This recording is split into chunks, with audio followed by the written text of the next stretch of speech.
So glad you're here. Let's just take a few moments to settle in.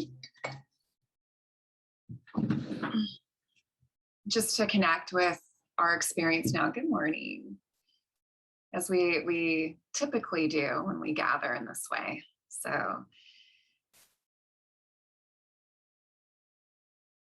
if you want to close your eyes doing that and just connecting with, first of all, the ending of whatever was before and the entering into your practice.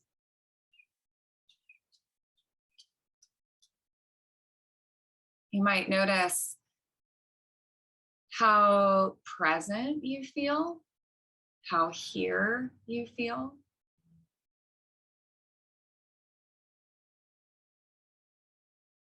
And just that inquiry, just in the noticing, the gap can tend to close.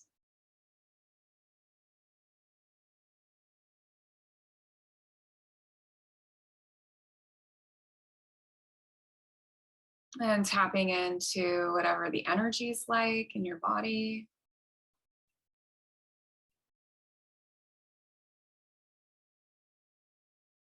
How's the heart?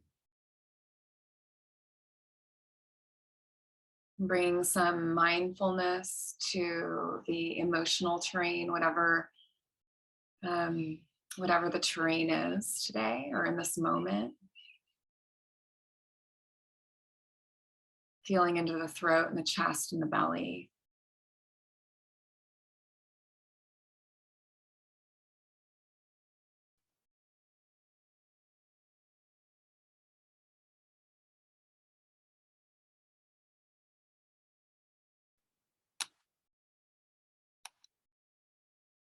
Good. We'll take a deep breath in.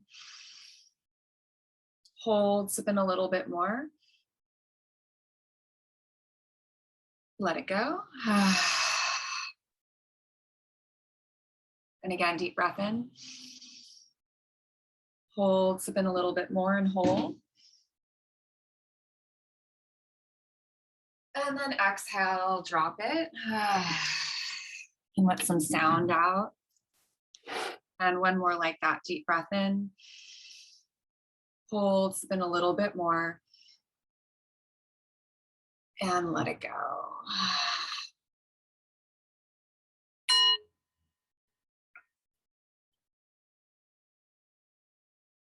Sensing into your intention, what it is that you're most needing, wanting to feel or receive. Let the question be fresh. And then notice how the answer sort of unfolds in the felt sense of your body. Maybe there's peace or ease or connection or belonging or, something that you sense you deeply need or want to remember. Maybe there's something else, and may it be so.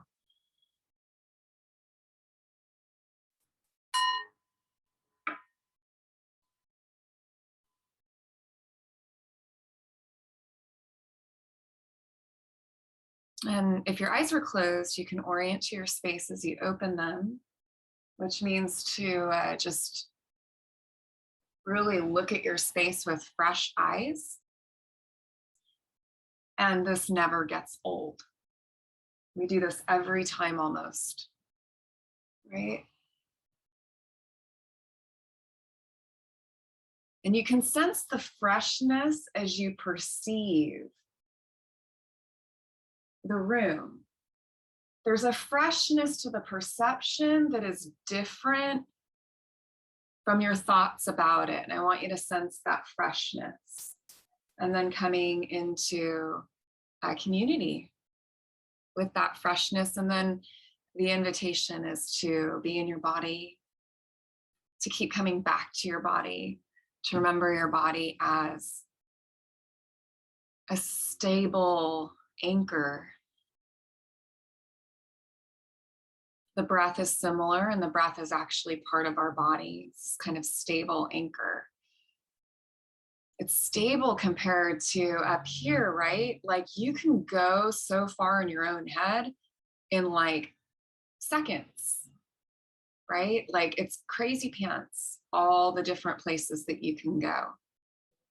And if we're not supervising that, it's a good bet, 70%, that our attention is going to get pulled to what's wrong.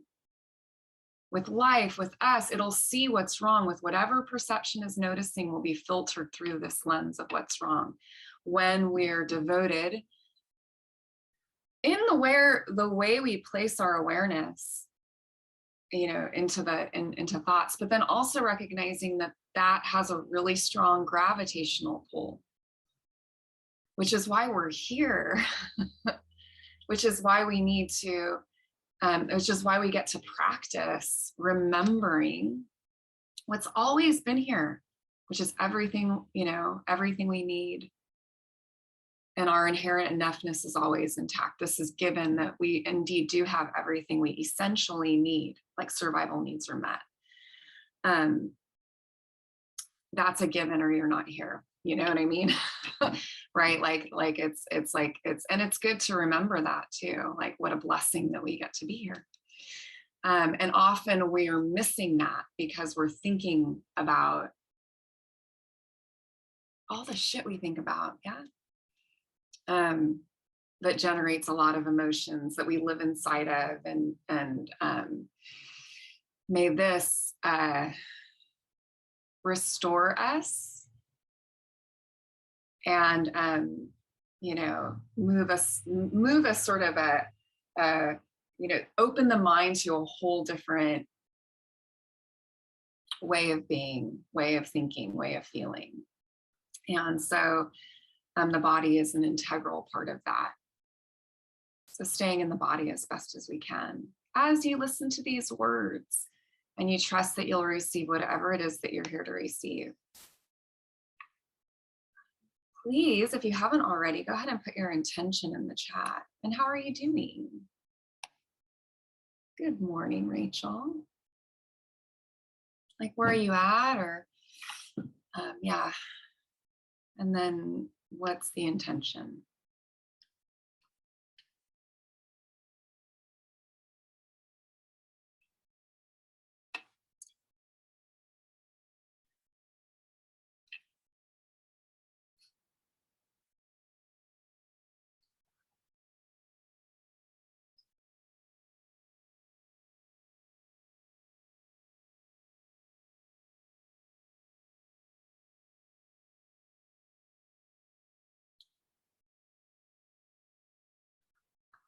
Anna, uneasy, a big saddest intention is to snap out of it, LOL. Yeah. Good. I have to laugh because I get that. Good morning, everyone. Lauren, feeling great today. My intention is just to stay calm and present. Yes. Okay. Alan, intention to recapture the feeling of being capable and strong. Yes. Oh, good. Feeling hopeful. Yeah. Okay. Yeah, capable and strong. Beautiful. I'm glad you're here, Alan. This is a good one to be live for. All right, let's talk about fierce self-compassion. And I'm going to talk about the difference a little bit between, as I understand it, between nurturing compassion and fierce compassion. And know that this is, when I say fierce compassion, I'm speaking a lot about the work of Kristen Neff. And her newest book is called Fierce Self-Compassion. And oddly enough, I met her assistant over the weekend on Sunday. And so that, along with some other things, really inspired today's talk. Yeah, I love it when things like that, like kind of like coincide. I wanted to, just pulling up my notes.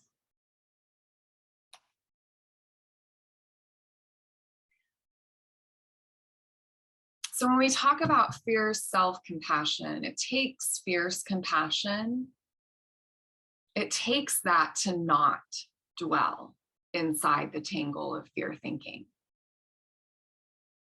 It takes that to touch the pain without denial nor hyperbole.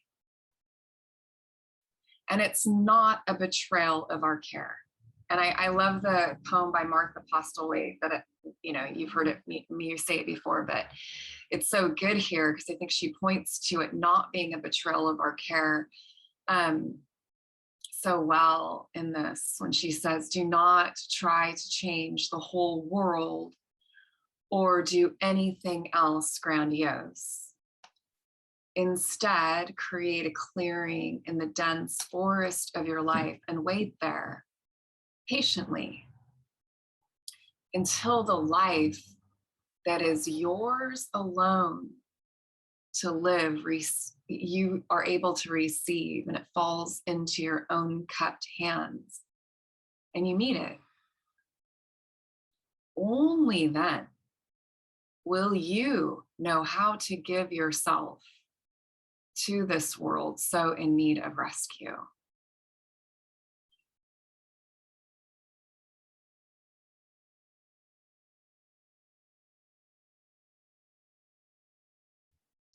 This, when I read it, I'm realizing how painful it is when we're believing that this world shouldn't be in need of rescue or something like that, like that there shouldn't be pain or something like that. It's like it can lead to a lot of despair, because there's always been a world in need of rescue. We have to be careful not to turn this into, well, what does it all matter? Like, I just won't do anything at all. And this denial and hyperbole really happens in the mind, in the thinking mind. Oh my God, it shouldn't be like this, or I shouldn't be like this. And that causes so much painful resistance that leads us actually to the denial or to the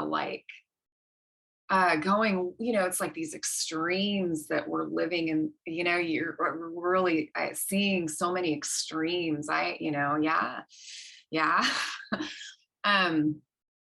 so, that's what I mean when I say hyperbole. It's like, there's no balance in it. It doesn't feel trustworthy because it's not.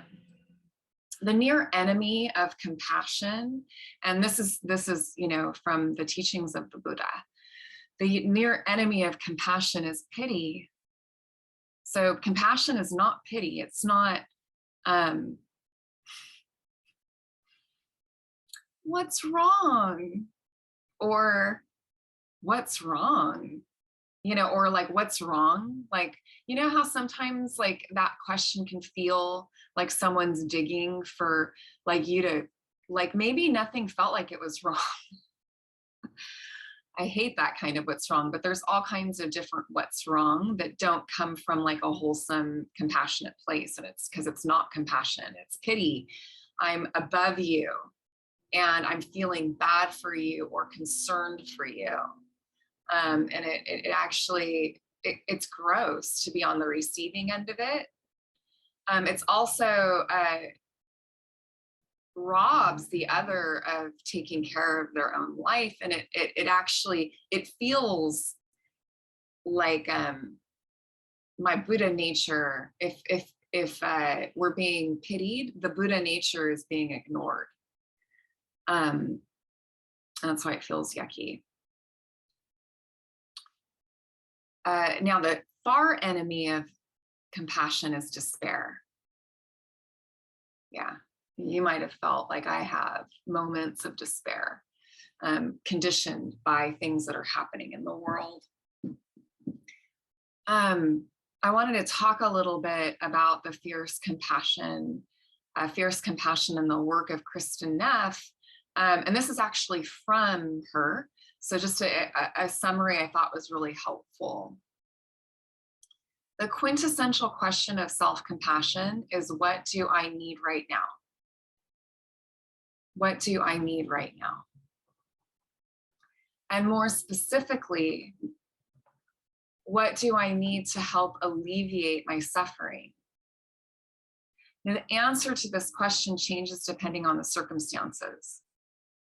Sometimes what we need is to accept ourselves and all our human imperfection, to love ourselves as we are in the moment. But that doesn't mean we necessarily want to stay as we are in the moment. If a herd of cattle is stampeding toward you, it's not the time for self-acceptance, it's time for action. Most people think of self-compassion as soft and gentle, but self-compassion can be fierce as well as tender. Phoenix knows that. She's barking. Tender self-compassion involves being with ourselves in an accepting way, comforting ourselves, reassuring ourselves that we aren't alone, and being present with our pain. Now, fierce self-compassion involves acting in the world to alleviate suffering. It tends to involve protecting, providing for, and motivating ourselves. Sometimes we need to stand tall and say no, draw boundaries, or fight injustice.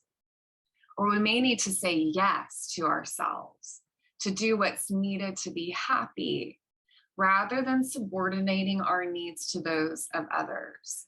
It's like, I'm interjecting here, it's prioritizing our felt sense, like our feel good is prioritized with fierce self-compassion.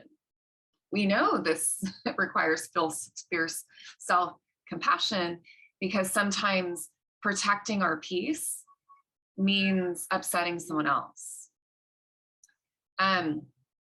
She goes on to say, if we're stuck in a bad situation or habits that are harmful, it means doing something different, not because we're unacceptable as we are, but because we care.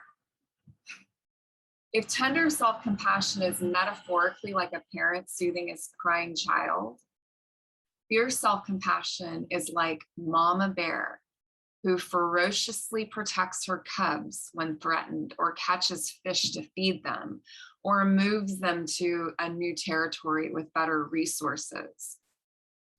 Just as tenderness can be turned inward so that we nurture and care for ourselves, the fierce energy of Mama Bear can also be turned inward to stand up for ourselves.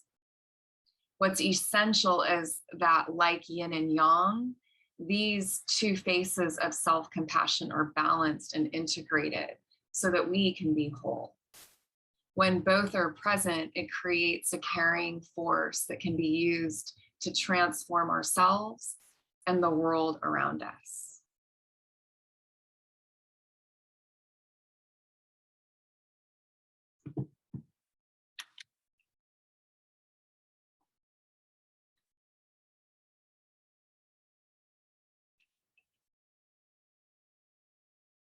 So fierce, compassion, this is what we need to take the right, like in the Buddhist teachings, we have right action.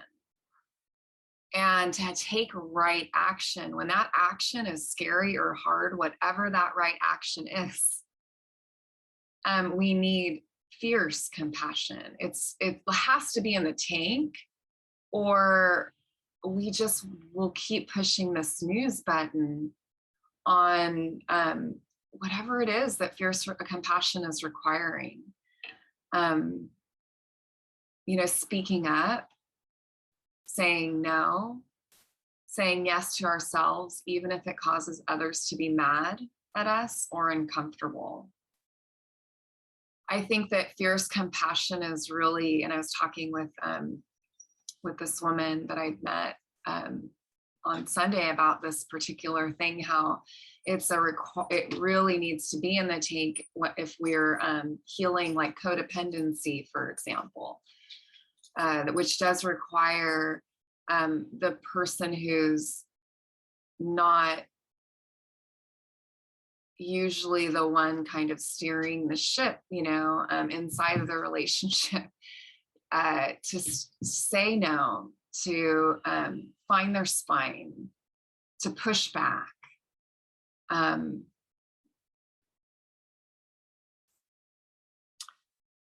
Like I wanted to give an example of this. Well, I have actually two examples of this.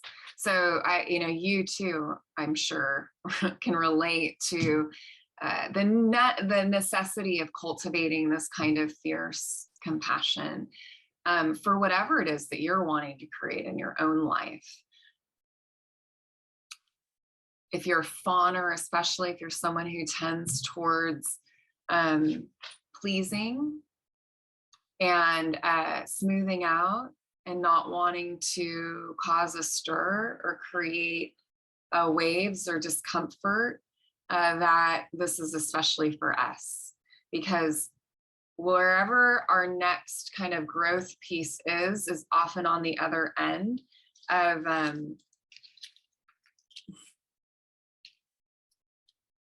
standing for ourselves, and that being in some way, shape, or form uncomfortable in some way. I had I had met someone, and I kind of a colleague type person, and through like some events that we had gone to together, and we had developed a friendship, and then this group had parted ways, and it was just not anymore. Like, it just I see it's still hard for me to to say that like, it just I didn't need to be talking to her all the time anymore. And we had these regular kind of talks, and I would find myself kind of tensing up and not, looking forward to it, whatever. It just wasn't aligned anymore, whatever you want to call it. And I was doing it so that she wouldn't be mad at me. Hi, Chihuahua, it's just funny, these things we do. And so, fierce compassion for me was saying that, not, saying like this just isn't, it's just, I can't do this anymore. I just, it wasn't me taking care of myself anymore. I wasn't being fed. So why am I doing this? And I had to really ask myself that. And if I was feeling kind of pressure every time or resentment, I'm like, I need to just, that's an example of fierce compassion. And she still, she had no hard feeling. Well, I don't know if she had no hard feelings, but it felt good. It felt like a good parting, right? A good change of that relationship. And sometimes relationships they just need to change. Or another example is like, anytime you need to ask for what you want or need, like anytime you need to ask for what you want or need, when that feels like selfish. Whenever I go on retreat, there's always a little bit of guilt, like it just arises, and it's something that I get to work with. And like the last retreat that I was going to take, I didn't get to go on because I had missed the COVID requirement for the booster shot. And so just a few days beforehand, I was told, you can't come. And I got, and there was a lot, and I'd written about this in some emails, but, for me, fierce compassion in that moment was not me being bitter and like telling the story that they're wrong and they don't, they're not being very compassionate. Well, actually they weren't in some, and I let them know that, and that was me being like fiercely compassionate. It was like, there was a piece of it that really was not, it was lacking compassion, and it kind of startled and shocked me. And I let them know, and we, smoothed things out. But and there was a time when I never would have let them know how I felt about it. I would have just swallowed it and been pissed and bitter and mad. So those are some examples that I thought might resonate for you, because you're my Dharma friends tend to have similar. You tend to have some fawning tendencies. So I wanted to use some examples of fierce compassion that I thought would be really that would really speak to you. So we're going to transition now to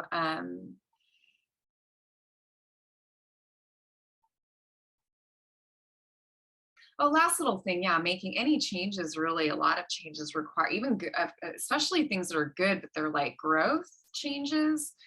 Like when we moved, it was like, oh, I don't know, because you move and things were just, it's like if you move to a bigger place, right? It's like more money and you kind of might have a, right? But it's like fierce compassion. Obviously you want to make sure it's not like you're going to be stupid and, do something that you can't afford or whatever. But given that, some things are just stretchy and they're different. And so it requires you to stay the course, to trust yourself, and to let go of the stream of fear thinking. And I really want us to remember that. That is compassion, to put down all of our disbelief, all of our doubts in ourselves, to just put that thinking down, right? I mean, you're in the bathroom, just going to the bathroom, but you're not going to the bathroom. You're thinking about what's coming up later. You're thinking about how you screwed up earlier. You're mulling things over in your head. I know, I do it too. And it's like fierce compassion lets us put that down and just enjoy whatever it is that we're doing. And just to do that completely is pretty awesome. When we live life like that, it tastes really good. It tastes complete. To eat when you eat, to talk when you talk, to sleep when you sleep, to love when you love, to dance when you dance, right? To go pee when you go pee or whatever, and not complicate it with all of this other stuff. It's really okay to let it be that simple. That's fierce compassion too.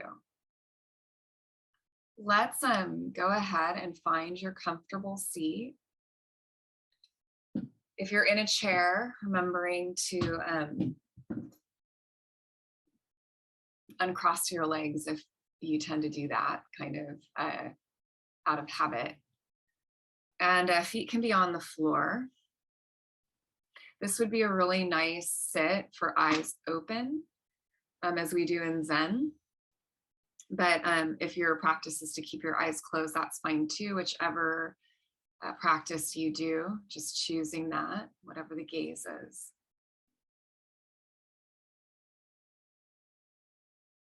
And at this point, as we're transitioning from the talk to our sit, I like to mention that your donations are really appreciated and really do make a difference. I can't prepare for these if, as I told a student the other day, I'm like, I'm not a Rockefeller yet. There are certain things like this that I'm totally willing to do by donation, but they really do matter and they really do make a difference. So thank you. And you can do you can do Zelle, PayPal, Venmo, whether, if you're watching this on the replay, there'll be a button below. And I really thank you for those donations that you send when you watch the replay as well. So let's go ahead and, with that, coming into some ease and comfort in your body in this moment. What does ease and comfort in your body in this moment feel like? And since your spine is sort of holding that up, Because of the strength and the uprightness of your spine, we can really take refuge in this body of ease.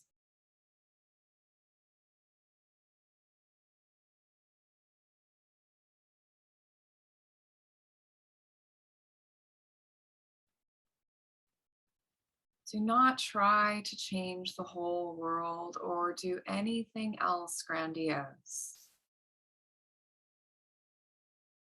Instead, create a clearing in the dense forest of your life and wait there patiently.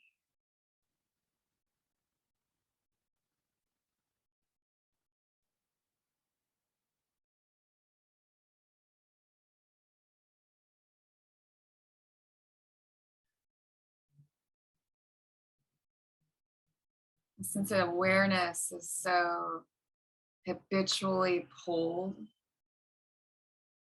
towards thought forms, it's helpful in the beginning of a sit to get really cozy with the way the breath feels in your body, especially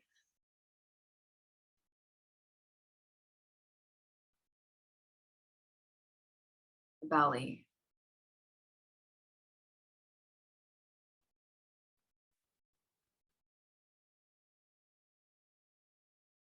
I'm going to be quiet for a few minutes now as we just let our awareness settle.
The breath has this way of just cutting through the tangle of fear thinking when attention is resting on it. So if you sense it is that way, that's right. Thoughts have a gravitational pull. We don't have to attend to them now. It's really okay to stay with the breath, feelings in the body, stay in the body. Just let it be simple.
Mindfulness, just like all things, come and go. All states of mind come and go.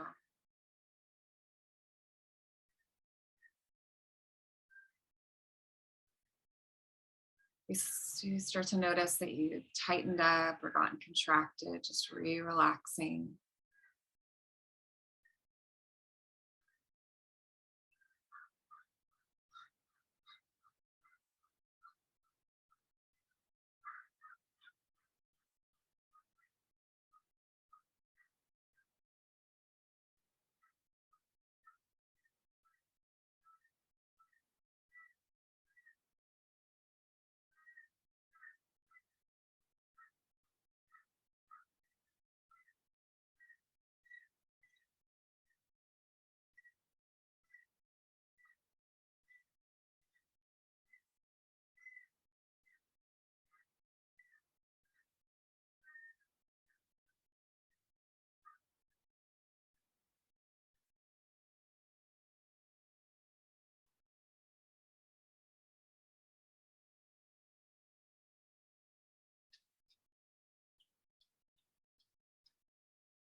this point, the invitation is to, if you want to just stay and practice your, do your insight, your mindfulness practice, and you just want to stay with your just sitting practice in silence, just mute me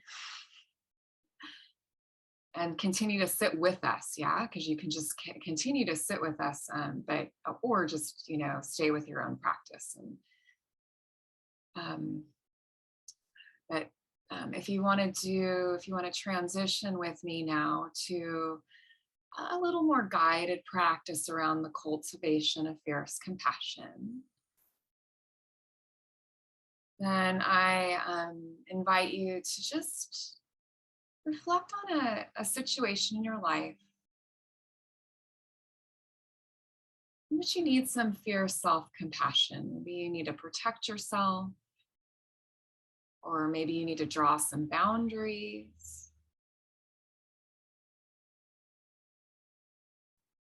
or go out there in some way asking for something, maybe standing up to someone. You might have many reflections that come to mind, right? So I'm just going to give us a few moments in silence to kind of settle on something.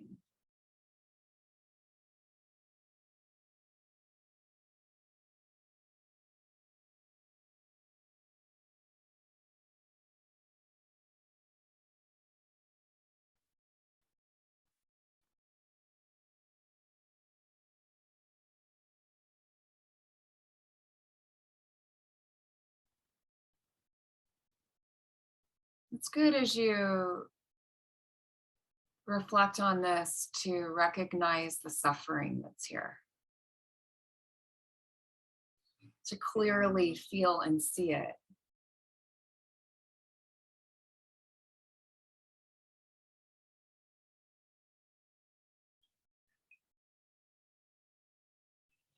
That there's suffering when we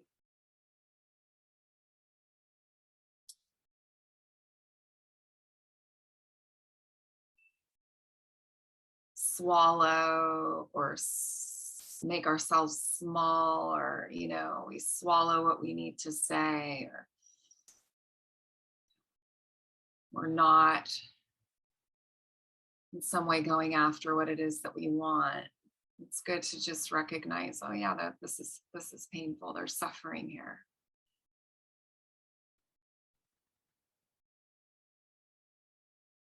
Now just calling in any way that you notice feels right to you in this moment. However, calling on the wisdom of connection, of the strength of the human heart,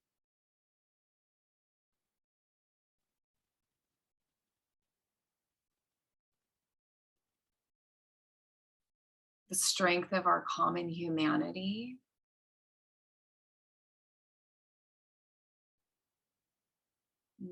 And as you reflect on this, recognizing that you're not alone.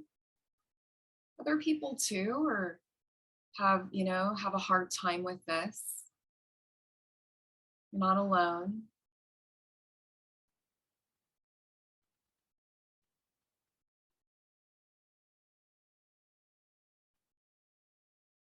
And now bringing in some practices of compassionate, fierce, compassionate touch. You might make a fist with one of your hands and just put the fist over your chest, over your heart, just as a gesture of strength and bravery. And just noticing what this world, we're just practicing compassionate touch, just seeing what it's like.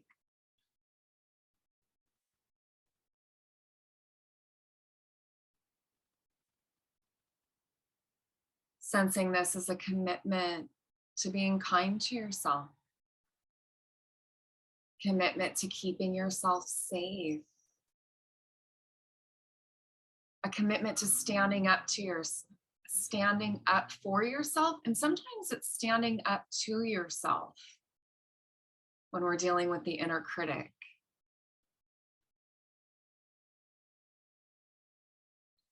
And assert, say out loud, I will protect myself.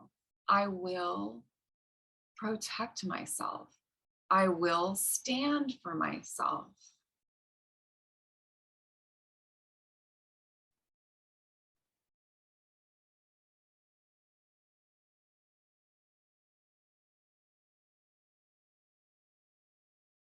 I will protect myself. I will stand for myself.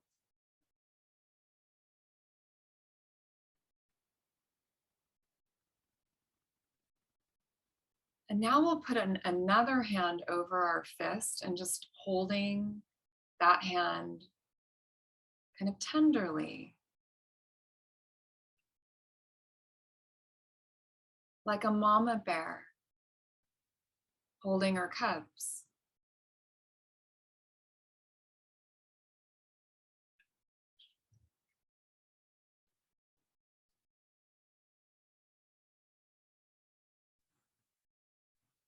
Feeling your spine line, what's happening there, what's happening in your chest, your belly, your throat.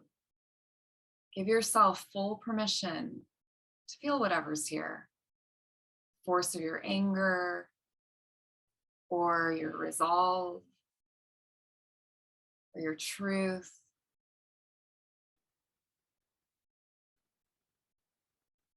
Notice that this can be carrying the energy of this fierce compassion, represented through the fist and the hand on top of the fist.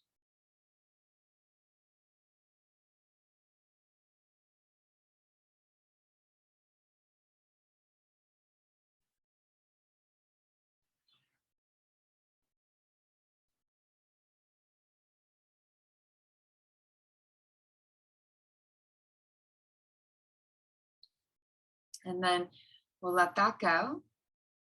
You can rest your hands wherever is comfortable. However that unfolded for you, if you took the guided practice, not evaluating yourself, trusting it was perfect, letting yourself now just rest back in the body of ease.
As we flutter our eyes open, if they were closed, you'll orient to your space.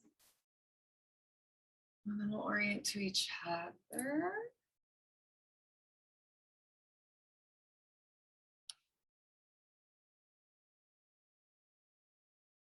So I want you to just, notice how that was.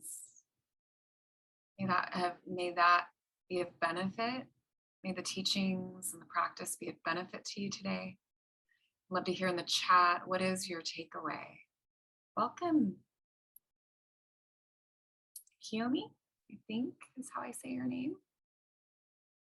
You can catch the rest of this on YouTube. It should be up Thursday, the full talk and meditation.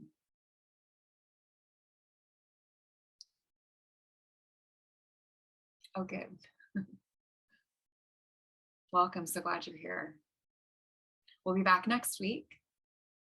Same time, 10 a.m. PT.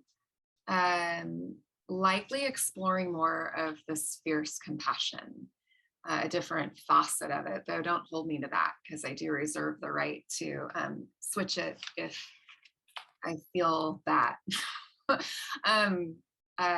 Something else I want to mention that goes really well with this. Yeah, good, Kimi. Yeah. Good. Let me hear your intentions. I want to mention, and then I want to read your, not your intentions, your takeaways. Something that will really support the work of fierce compassion is a workshop I am co-teaching with Dharma.